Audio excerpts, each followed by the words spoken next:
Hi everyone, this is Mr Neel Raithatha, also known as the Wax Whisperer. Thank you for tuning in to my latest video. The patient in this video attended with bilateral, and I've just termed it a diarrhea type of earwax. It's a horrible type of wax. It's very wet and loose, as diarrhea is, hence the comparison.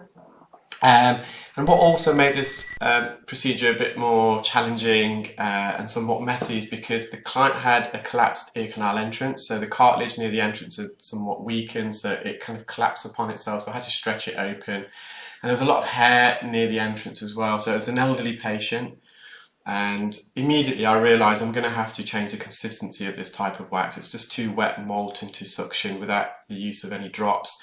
So I've inserted some olive oil earwax drops. I find olive oil works wonders with this type of wax. It amalgamates, it emulsifies, brings this wet, loose type of stool, diarrhea type of wax together. So when I vacuum it, it binds it into a big lump, almost glues it together. So what I'm doing first, because the canal is quite narrow near the entrance, loads of hairs, and I put oil in, I've just vacuumed near the entrance because when you've got loads of hairs and the ear canal's slightly narrow, when you insert the endoscope into the ear canal, it will smear against the oily hair and the surface of the entrance of the ear canal, and it will obscure the view. So that oil just worked wonders. You can see I got it binded that wax together and it came out in a big clump. So I'm just mopping up near the entrance now. There's a bit of wax on the posterior canal wall, a bit of dead keratin, so I'm just peeling that. So I did really dose the ear. I filled up the ear with some olive oil drops. I used a spray, one that comes with a spray, so 6-7 squirts. Really filled up the ear canal, and there's a lovely healthy ear canal, and you can see it's almost spotless. So I'm going back in to remove this. I did not imagine at the beginning of the procedure when I was performing it that I would be able to get it as clean as this because of the type of wax the patient had. Normally with that type of wax you still get a bit of residue around the ear canal wall, and we accept that, that's actually quite healthy and normal, but with the olive oil it all came out. There we are.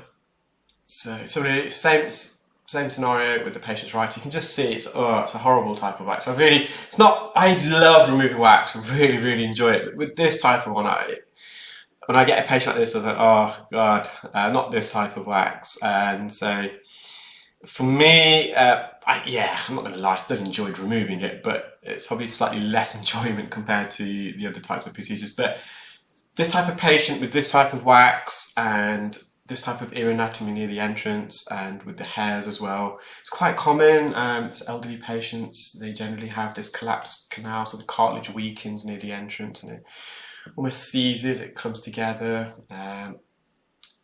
The hairs, it's true, older elderly patients can have dry wax as well. I got a feeling the reason why this patient's wax was wet as it was, and this patient attended a month or so ago, so I can't recap fully, but I think they've been trying to put some hydrogen peroxide drops inside, which has made the wax into this kind of consistency. So I've really soaked the ear again with some olive oil. Yeah, and so just like with the first, I really gave it a good soak, 3 or 4 minutes. I wanted a chance for the oil to really penetrate deep into the ear canal, have some action onto this plug of wax. And you can just see it's a bit, when I watch this type of wax removal, I find it a bit gross just because of the consistency. It's really sloppy. It's not, I'm kind of immune to removing earwax. Even the smell, the odour of it doesn't really bother me, but this type of wax, actually it's the only type of wax that really does. It just, yeah, because it's the consistency, you can see it's just really gloopy, sloppy, just like diarrhea.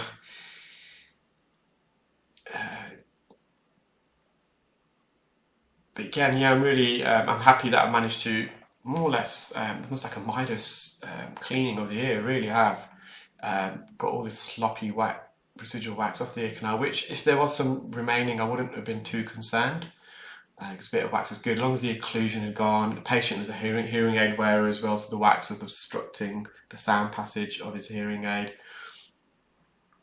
So I'm just mopping up near the entrance, and this is the posterior canal wall laterally near the entrance. most people's ears, near the entrance of the ear canal, so near the aperture, the entrance, there's on the rear end is a bit of a blind spot, which you normally wouldn't be able to examine if you're using an otoscope. So an otoscope is the normal ear torch that doctors and even audiologists, is what I was originally trained to using. You wouldn't see it because the view is quite narrow, but with an endoscope you really can visualise everything. I hope you enjoyed that video, guys. Slightly different type of video, so I don't know, you tell me whether you found that as gross as I did. Anyway, I hope you're having a great weekend, and I shall upload some more videos during the course of the week. Thanks, bye.